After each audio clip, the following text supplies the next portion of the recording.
Irmãos e irmãs, vamos a mais um momento da nossa liturgia da palavra. É um momento de fé, de introspecção, de meditação. Vamos deixar Deus nos falar. Deus quer nos falar. Agora, respeita a nossa liberdade. Nós temos que abrir o nosso coração para que Deus nos envie sua mensagem. Eu vou transmitir a liturgia referente ao dia 7 de fevereiro de 2023. Terça-feira, quinta semana do tempo comum, dia dos santos Pio IX e Ricardo. A cor dos paramentos litúrgicos é verde, estamos no ano A, e no rito da celebração temos o ofício do dia. Bem, aqui no site revista.arautos.org disse que em Portugal tem a festa das 5 chagas do Senhor, isto é, das feridas que Cristo recebeu na cruz e manifestou aos apóstolos depois da sua ressurreição. É terça-feira da quinta semana do tempo comum, um detalhe para você. Agora vamos às leituras. Primeira leitura, leitura do livro do Gênesis, capítulo 1, versículos do 20 até o 4 do capítulo 2. Deus disse: fervilhem as águas de seres animados de vida e voem pássaros sobre a terra debaixo do firmamento do céu. Deus criou os grandes monstros marinhos e todos os seres vivos que nadam em multidão nas águas, segundo as suas espécies, e todas as aves, segundo as suas espécies. E Deus viu que era bom, e Deus os abençoou, dizendo: sede fecundos, e multiplicai-vos, e enchei as águas do mar, e que as aves se multipliquem sobre a terra. Houve uma tarde, uma manhã, quinto dia. Deus disse: produza a terra seres vivos segundo as suas espécies, animais domésticos, répteis e animais selvagens, segundo as suas espécies. E assim se fez. Deus fez os animais selvagens segundo as suas espécies, os animais domésticos segundo as suas espécies, e todos os répteis do solo segundo as suas espécies. E Deus viu que era bom. Deus disse: façamos o homem à nossa imagem, e segundo a nossa semelhança, para que domine sobre os peixes do mar, sobre as aves do céu e sobre todos os répteis que rastejam sobre a terra. E Deus criou o homem à sua imagem, a imagem de Deus ele o criou. Homem e mulher os criou. E Deus os abençoou e lhes disse: sede fecundos e multiplicai-vos, enchei a terra e submetei-a, dominai sobre os peixes do mar, sobre os pássaros do céu e sobre todos os animais que se movem sobre a terra. E Deus disse: eis que vos entrego todas as plantas que dão semente sobre a terra e todas as árvores que produzem fruto com sua semente, para vos servirem de alimento. E a todos os animais da terra, e a todas as aves do céu, e a tudo que rasteja sobre a terra, e que é animado de vida, eu dou todos os vegetais para alimento. E assim se fez. E Deus viu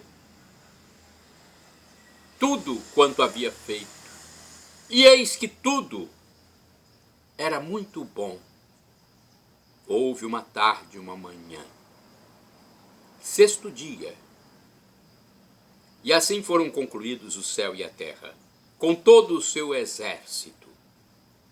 No sétimo dia, Deus considerou acabada toda a obra que tinha feito, e no sétimo dia descansou de toda a obra que fizera. Deus abençoou o sétimo dia e o santificou, porque nesse dia descansou de toda a obra da criação. Esta é a história do céu e da terra, quando foram criados. Palavra do Senhor, graças a Deus. Agora vamos ao Salmo responsorial, Salmo 8º, versículos do 4º ao 5º, 6º ao 7º, 8º ao 9º, refrão 2º. Ó Senhor, nosso Deus, como é grande o vosso nome por todo o universo. Repitamos. Ó Senhor, nosso Deus, como é grande o vosso nome por todo o universo. Contemplando estes céus que plasmastes e formastes com dedos de artista, vendo a lua e estrelas brilhantes, perguntamos: Senhor, que é o homem, para dele assim vos lembrardes e o tratardes com tanto carinho? Ó Senhor, nosso Deus, como é grande vosso nome por todo o universo. Pouco abaixo de Deus o fizestes, coroando-o de glória e esplendor. Vós lhe destes poder sobre tudo, vossas obras aos pés lhe pusestes. Ó Senhor, nosso Deus, como é grande vosso nome por todo o universo. As ovelhas e os bois, e os rebanhos, todo o gado e as feras da mata, passarinhos e peixes dos mares, todo ser que se move nas águas. Ó Senhor, nosso Deus, como é grande vosso nome por todo o universo. Repitamos. Ó Senhor, nosso Deus, como é grande vosso nome por todo o universo. Agora vamos aclamar o Santo Evangelho, que hoje é o escrito por São Marcos, capítulo 7, versículos do 1º ao 13. Aleluia, aleluia, aleluia, aleluia, aleluia, aleluia, aleluia, aleluia. De nada adianta o culto que me prestam, pois as doutrinas que ensinam são preceitos humanos. Aleluia, aleluia, aleluia, aleluia, aleluia, aleluia, aleluia, aleluia. O Senhor esteja convosco, Ele está no meio de nós. Proclamação do Evangelho de Jesus Cristo segundo São Marcos. Glória a vós, Senhor. Pelo sinal da Santa Cruz, livra-nos Deus, nosso Senhor, dos nossos inimigos. Naquele tempo, os fariseus e alguns mestres da lei vieram de Jerusalém e se reuniram em torno de Jesus. Eles viam que alguns dos seus discípulos comiam o pão com as mãos impuras, isto é, sem as terem lavado.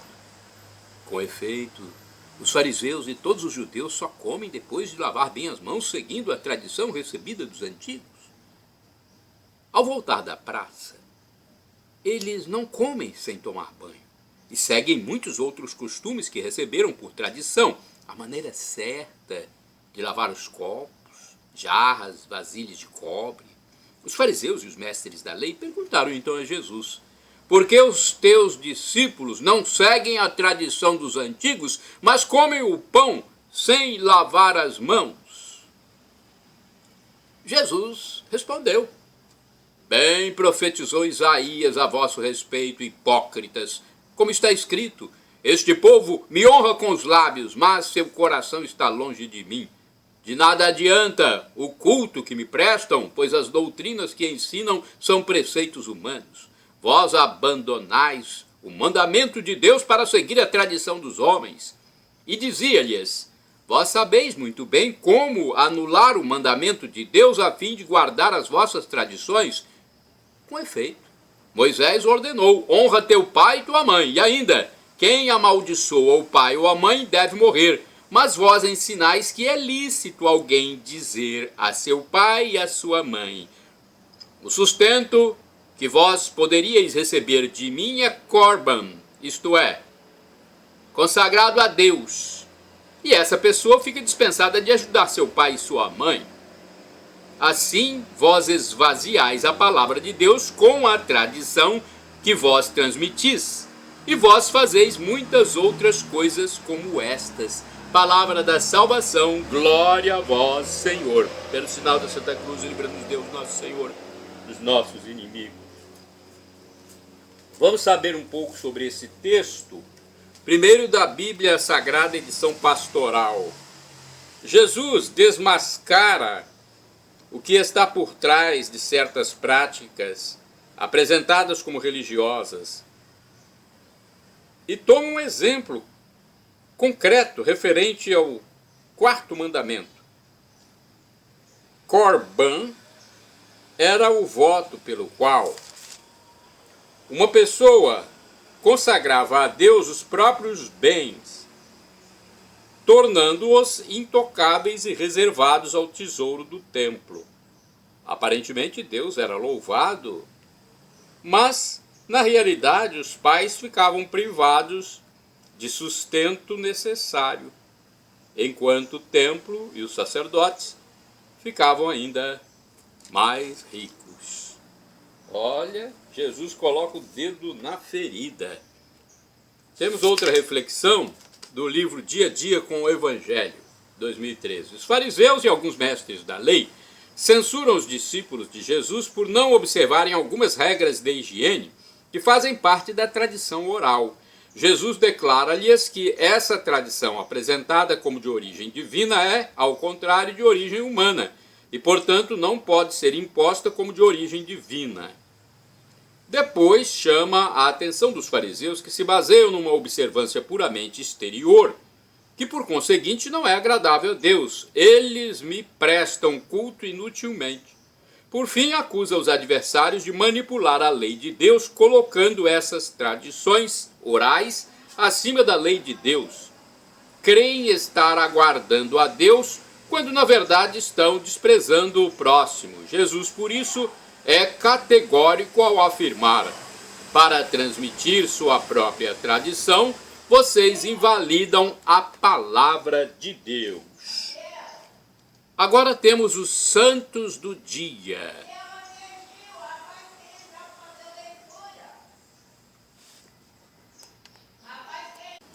Agora vamos aos santos do dia. De acordo com as informações da Igreja Católica Apostólica Romana, temos alguns santos importantes, são vários, né? A gente destaca alguns. São Ricardo, leigo, morreu em 720. Pai dos santos Vinebaldo e Walburges, morreu quando ia com os filhos em peregrinação da Inglaterra para Roma. Santo Egídio Maria de São José, religioso, morreu em 1812. Desempenhou no mosteiro franciscano de Nápoles os ofícios de cozinheiro, porteiro e esmoleiro. Frequentemente assistia aos moribundos, preparando-os para receber os últimos sacramentos. São João de Triora Lantrua, presbítero e mártir, morreu em 1816, religioso franciscano que, após ser professor de filosofia e teologia na Itália, foi destinado à missão na China, sendo martirizado em Changsha. Beato Ricério, presbítero, morreu em 1236, discípulo de São Francisco de Assis. Tentado a respeito de sua salvação eterna, pediu auxílio a seu fundador, que, com o sinal da cruz, o livrou para sempre dessa perturbação. Beata Rosália Rendo, virgem, morreu em 1856. Religiosa das Filhas da Caridade, trabalhou no subúrbio mais nobre de Paris. Aliás, mais pobre e não nobre. Bem, pobre e nobre, né? Mas é mais pobre. Visitando as casas parisienses dos mais necessitados. Incentivou muitos jovens ricos à prática da caridade. Temos mais ainda, hein? Mais santos. Beata Maria da Providência Smet, virgem, morreu em 1871, fez voto privado de castidade e dedicou-se ao apostolado nas paróquias de Lille, França. Fundou mais tarde em Paris o Instituto das Irmãs Auxiliadoras das Almas do Purgatório. Beato Pio IX, Papa, 1878, é o ano da morte. Proclamou os dogmas da Imaculada Conceição e da infalibilidade pontifícia. Estimulou, o que ele estimulou? O florescimento das congregações religiosas e convocou o Concílio Vaticano I. Beatos Anselmo Polanco, bispo, e Felipe Ripoll, sacerdote, foram mártires, morreram em 1939. Olha, gente, fuzilados durante a Guerra Civil Espanhola. Puxa vida. Beato Pedro Verhom, presbítero e mártir, morreu em 1957. Sacerdote ucraniano falecido no campo de prisioneiros de Angarsk, Rússia, por permanecer fiel à fé católica. Que situação, hein? São pessoas santas, né? Viveram para Cristo e para o próximo. Nós temos alguns detalhes do site Vaticano sobre o São Pio IX e nós vamos passar para vocês aqui. E São Ricardo também. Vamos falar primeiro sobre São Ricardo, que é santo do dia 7 de fevereiro. Ricardo, nobre inglês do século VIII, foi pai de 3 santos, Vilibaldo, Vunibaldo e Walburga, evangelizadores na Alemanha. Este homem de oração tinha grande veneração pela Sagrada Família. Ao peregrinar a Roma, faleceu no caminho de volta em Lucca, onde foi sepultado na igreja de São Frediano. Agora São Pio IX, Papa. Joãozinho Bondoso era assim chamado quando criança em Senegália, província de Ancona, onde nasceu. Era vivaz e gostava de brincar, como todas as crianças. No entanto, nas tardes de sexta-feira, reunia jovens e adultos na praça, ao redor do crucifixo, aos quais falava sobre o Evangelho. Olha que interessante, né? Começou a sua educação com os padres esculápios. Frequentava com assiduidade a confissão e a Eucaristia, até quando, aos 17 anos, decidiu se tornar padre. Assim, transferiu-se para Roma, onde estudou no Colégio Romano. Era definido pelo seu irmão Gabriel, porque Giovanni Maria se sentia como tal, não obstante a sua nomeação como arcebispo. Eu não entendi muito bem essa parte aqui, né?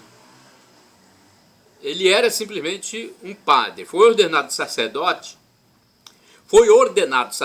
em 1819 e aos 35 anos foi nomeado bispo de Spoleto.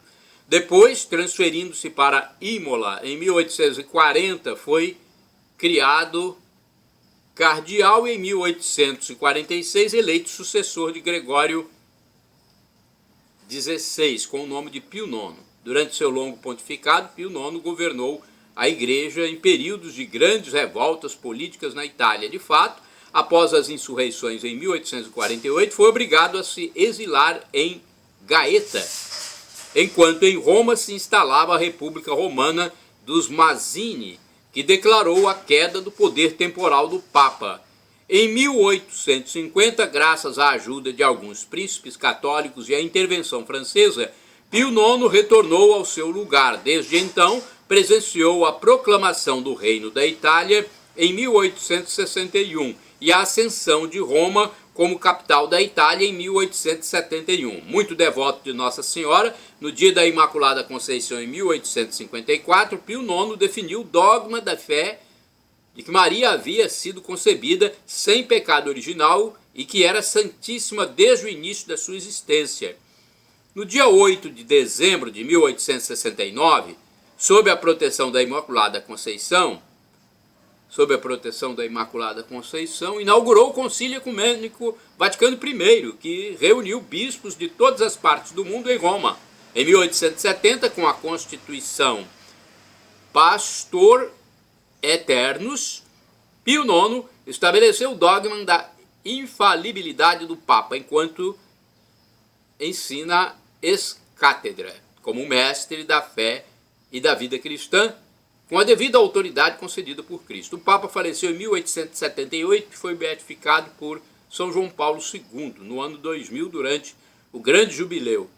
Em uma época de fortes contrastes políticos e grandes incertezas, Pio IX entoava sempre esta oração, que por ele chamada contra o erro: Dulcíssimo Jesus, nosso divino mestre, vós que sempre tornastes vãs as astúcias infames dos fariseus, com as quais eles dirigiam sempre a vós, destruí as conspirações dos ímpios e de todos aqueles que, na mesquinhez das suas almas, tentam seduzir e subjugar o vosso povo com suas falsas sutilezas.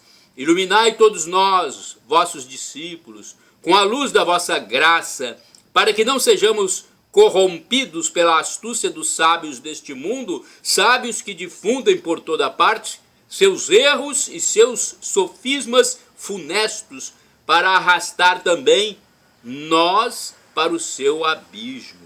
Concedei-nos a luz da fé forte para desmascarar as insídias dos ímpios, acreditar com firmeza nos dogmas da vossa igreja e rejeitar com constância as máximas enganadoras. Shalom Adonai, uma expressão hebraica que significa a paz de Deus, é o que eu desejo para todos vocês. El Shaddai, Deus onipotente, Deus todo-poderoso, ele proverá, creia. E Maranatá, como dizemos nós católicos, ou Maranata, como dizem nossos irmãos separados, os evangélicos ou protestantes. Significa, vinde Senhor Jesus, um dia ele voltará, e quem conseguir abraçar a graça de Deus, tomar posse dessa graça que Deus nos dá nessa passagem peregrina aqui pela terra, alcançará um novo céu, novo Éden, a felicidade em plenitude. E, conforme disse o apóstolo São Paulo, o sofrimento de agora nem se compara à glória futura que será revelada em nós. Perdão, Senhor, pelos meus pecados passados, presentes, futuros, físicos e espirituais, pecados do pensamento, palavras, atos, omissões, e me dê a vida eterna. Senhor Jesus, eu quero a vida eterna convosco.